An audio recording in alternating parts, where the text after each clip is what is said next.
स्वागत है आपका जनसत्ता में। मैं हूं विभावरी दीक्षित, लेकर आई हूं आपके लिए विधानसभा चुनाव से जुड़ी हर अपडेट। उत्तर प्रदेश विधानसभा के छठे चरण में 57 सीटों पर शाम 5 बजे तक 56% मतदान हुए।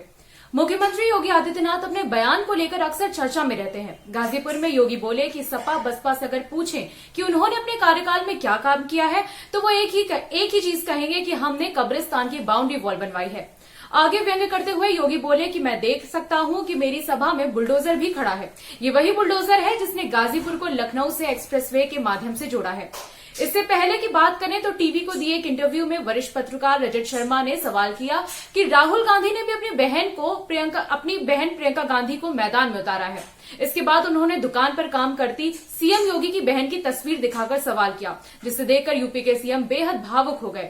सीएम योगी ने रुंधे गले से कहा कि मैं योगी हूं और मुझे पूरे प्रदेश का ध्यान रखना होता है। एक मुख्यमंत्री के तौर पर मैंने राजधर्म की शपथ ली है, परिवार की नहीं। ये बातें कहते हुए सीएम योगी की आंखें भर आई थी। चुनाव के दौरान वाराणसी में मौजूद समाजवादी पार्टी के प्रमुख अखिलेश यादव मीडिया से बातचीत में बोले कि मुझे भरोसा है कि पूर्वांचल इस बार भाजपा को साफ कर देगा। मैं पूर्वांचल की जनता को भरोसा दिलाता हूं कि जब सपा की सरकार बनेगी तब पूर्वांचल का अभूतपूर्व विकास कराने का काम किया जाएगा।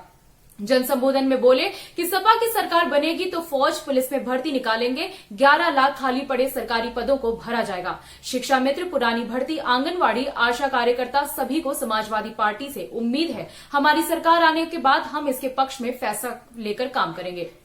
चंदौली में पीएम मोदी ने फिर से सपा को परिवारवादी कहकर संबोधित किया और बोले कि ये घोर परिवारवादी अभी भी कुछ नेताओं और माफिया से गठबंधन की पुरानी राजनीति में ही अटके पड़े हैं। हमारा गठबंधन तो जनता से होता है, ये गठबंधन पक्का होता है और दूर दूर तक पहुंचने वाला होता है। आगे मोदी बोले कि कोरी घोषणाओं के बजाय हमने सरकारी योजनाओं के उन लोगों तक पहुंचाने का प्रयास किया है जिनके वो हकदार हैं और जिनको सरकार की योजनाओं की सबसे ज्यादा जरूरत है।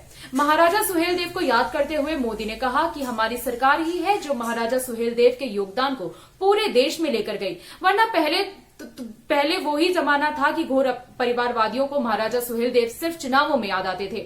आगे बोले कि घोर परिवारवादियों ने जिस पूर्वांचल को दिमागी बुखार का कहर भुगतने के लिए छोड़ दिया था, वहां आज मेडिकल कॉलेजों का नेटवर्क तैयार हो गया है। हमने प्राइवेट मेडिकल कॉलेजों में आधी सीटों पर फीस घटाकर सरकारी मेडिकल कॉलेज के बराबर करने का बड़ा फैसला किया है। सुबह सपा के अध्यक्ष ओपी राजभर ने कहा कि मोदी योगी के बहकावे में मत आना, ये लोग लड़ाने की बातें करते हैं। 80-20 वाले बयान पर ओपी राजभर ने कहा कि 80 घाट पर मोदी योगी समेत बीजेपी के 20 बड़े नेता जाएंगे और नारा लगाएंगे कि राम नाम सत्य है, भाजपा खत्म है। राजभर ने बनारस की सभा में एक डंडा दिखाते हुए कहा कि चुनाव आयोग इसे छड़ी कहता है, लेकिन ये कानून का डंडा है। जिस तरह की हरकत स्वामी प्रसाद मौर्य के साथ की है, एक तरफा केस करके उन्हें परेशान किया जा रहा है। लेकिन योगी जी आप घबराइए नहीं, बीजेपी के जितने गुंडे हैं सभी को सबक सिखाया जाएगा। उनका कहना था कि योगी मोदी आरक्षण खत्म करने की बात कर रहे हैं और आज संविधान खतरे में है।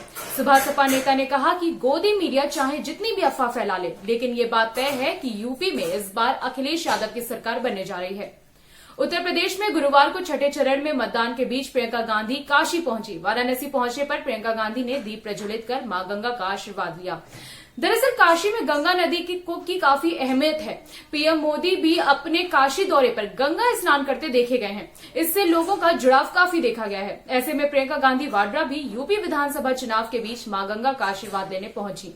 बता दें कि प्रियंका गांधी अगले 3 दिनों तक काशी में रहेंगी। यहां आगामी 7 मार्च को 7वें चरण में मतदान होना है।